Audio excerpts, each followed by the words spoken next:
Sri Lanka is one of the world's centers of plant and animal diversity. Almost 1,000 species of plants and several times as many animals in our forests are found nowhere else on Earth. The Central Highlands is an area which contributes to this immense biological diversity. This narrow, horseshoe-shaped expanse of forest stretches from Adams Peak across Pidrutalagala eastwards to the Knuckles Hills.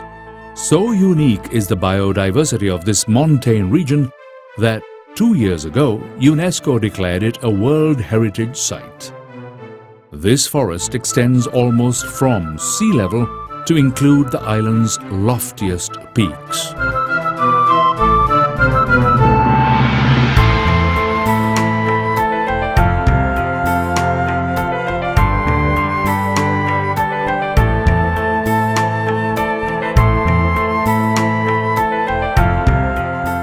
Although it is not as famous as Singharaja, the Central Highlands are much more popular among Sri Lankans for 2 reasons. The first is that almost 1 million pilgrims of all faiths ascend Adams Peak each year to offer obeisance, and about 1/4 as many make their way to Horton Plains. This makes it one of Sri Lanka's most visited national parks. More than 2,000 meters above sea level, the cool, damp air of this grassland plateau is interspersed with tropical montane cloud forest, its magnificent trees festooned with dense growth of moss, ferns, fungi and lichens. The plains also offer some of the most compelling scenery in Sri Lanka with their sweeping views on all sides. This is a landscape that has not changed substantially for thousands of years, and it reminds us of how the Sri Lankan highlands must have looked before they were deforested for cultivating crops such as tea. Most visitors hope to catch a glimpse of the spectacular view from World's End, the 700-meter-high cliff at the southeastern edge of the plains, which is often shrouded in mist. Others trek to Baker's Falls, named after the famous 19th century explorer Sir Samuel Baker, who hunted there.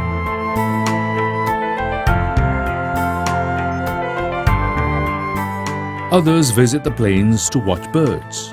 It is one of the few places where one can see the rare endemic Sri Lanka whistling thrush. Also common on the plains are the endemic hill white-eye and yellow-eared bulbul.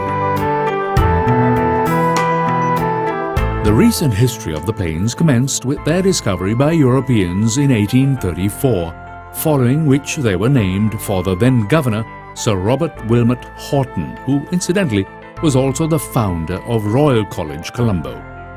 It was not long before scientists too began exploring the region more systematically.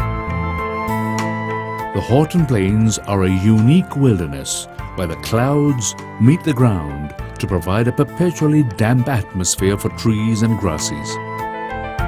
Also conspicuous on the plains are the bright crimson blossoms of the rhododendron, noted also by Ibn Battuta on his ascent of Adams Peak 650 years ago. Among these are a mixed profusion of climbing bamboos and some of the island's rarest and most beautiful orchids.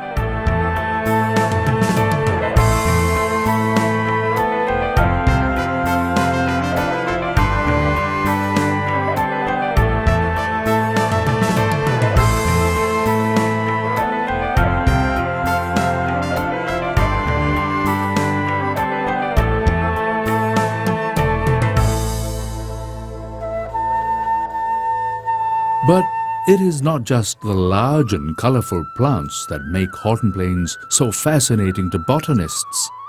Many species are so small that one needs a magnifying glass to properly view them, such as some lichens and carnivorous plants which feed on insects.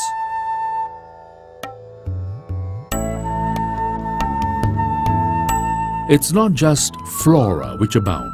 the plains have a diversity of rare and endangered fauna and other species.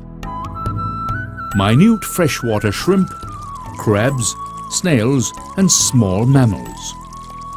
Others, such as the endemic mice and shrew, are so rare that few people have seen them. These include the endemic pygmy shrew, which, at just 2 grams, is one of the world's smallest mammals. Also from these parts is one of the world's rarest primates, the beautiful highland loris, which was rediscovered recently after almost 80 years. 2 other primates too can be seen here, the highland macaque and the bear monkey, whose whooping calls echo across the plains each morning. Sambar deer such as these are the largest and most numerous of the mammals that inhabit the plains. Because they graze on the grasslands, mainly at night, they are most easily seen from the roads and footpaths during early morning or late afternoon. They are also the main prey of the leopards that inhabit the plains. The Horton Plains offers some of Sri Lanka's most magnificent scenery. These include the island's 2nd and 3rd highest peaks, Totupolakanda and Kirigalpotta, both of which lie within the national park and can be accessed on foot. For the less adventurous, a stroll along the headwaters of the Belluloya can be an exhilarating experience. For all its riches, the Horton Plains are an ecosystem in trouble. Foreign plants brought into the country have spread into the plains, damaging this unique and fragile ecosystem. Occasional fires too have resulted in severe and long-lasting damage that will take decades or centuries to repair.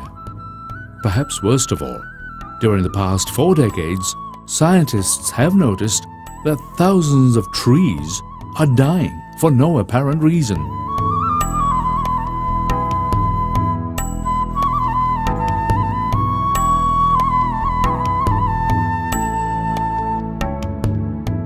The park serves as a good example to remind us of how fragile our environment is and how much remains to be done to secure its future.